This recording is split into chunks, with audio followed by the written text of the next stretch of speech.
xildhibaan Cabdiqani Cabdilaahi Axmed oo kamid ah xildhibaanada golaha deegaanka ee degmada Burco maanta qaar kamid ah warbaahinta kula hadlay gudaha magaalada Burco ayaa ka hadlay xaaladda abaareed ee xilligan ka taagan deegaano badan oo ka tirsan gobolka Togdheer waxaana uu xildhibaanku xukuumadda Soomaaliland ugu baaqay in gurmad degdeg ah la soo gaadho dadka ay saameynta ay ku yeelatay abaaraha ba'an ee ka jira deegaanada gobolka Togdheer waxaan ka hadlayaa maanta shir jiraadkaygu daaray yahay waqtiga aan ku jirno maanta aan ugu baaqayaa wixii reer Soomaaliland dalka dibadda gudihiisa jooga ee shacaba waxaan u sheegayaa dawladdii u maqnayd ilaahay ka sako marka hore ilaahay baa u maqan shacabkii xoolo dhaqatada ahaa miyiga joogay duruuf adag oo biyalaaneed baa soo fool yeeshay sida ay wararku nagu soo gaadhayaan maanta qaar baa u geeriyooday ehelkii iyo qaraabadii uu ka baxay marxuumka biyalaanta maanta u geeriyooday waa u tacsiideynaya ilaahay u naxariista baan leeyahay degmada dhuqashay baa kale laga soo warinayaa xukuumadii way ka gaabisay xaqiiqda marka la sheegayo gurmadkii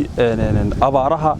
biyalaanta sababtoo ah laba booyadood baa jooga oo labada booyadood haday lood qaadaan lood labaad ma ciliyaan oo isla markiiba way jabaan saddex cisho aniga oo xilbaan ah ayaa kuyu ku jiray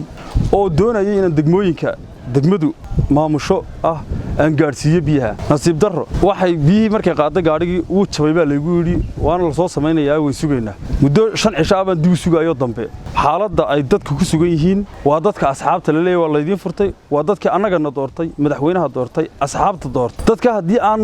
maanta ay u baahan yihiin dadka aan loo gurman oo wax yar iyo wax weyn ba aan la dul dhigin wax asxaabta loo furaya madaxweynuhu isu sharaxay leey mar labaad uu hanqal taagaya waa shacabka Soomaaliland miiriyaha way ku kala dhiran yihiin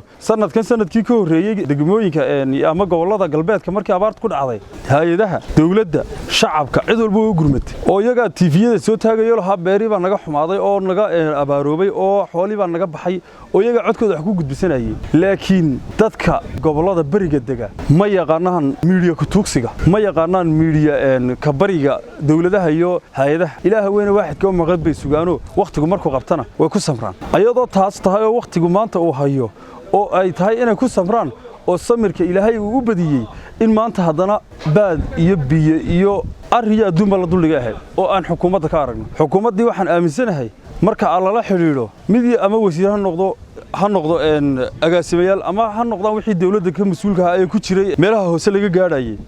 waxay ku oranayaan qofkii walba asagoo halmaamsan inuu halmaamsay oo erigaad weydiisay aanad fahmaynin ay ku oranayaan ururadu way furan yihiin horta waqtiga dadka ka baxaan ururada inoo furnaadaan horta maanta waxayna haynaba asxaabta iyo madaxweynaha waxaan leeyahay war waxayna inta dib inoogu dhigtaan ururada iyo waxaan furan bay naga dhigo waqtigii dadka hayay dadka codeynaya dadka ku kala baxayay waa dayacan yihiin dadka u baahan yihiin ilaahay weyn way xigtaaba u baahan yihiin ilaahayna aanu barino ayagana aanu u gurmano aan waqtiga ka saarno xukuumaddu ha soo eegto gobolada bariga Burco way ka gaabsatay wali gurmadkii dawladda lagama hayo imika la yiraahdo way ka taakuleen bay ka gaadhay wali lama hayo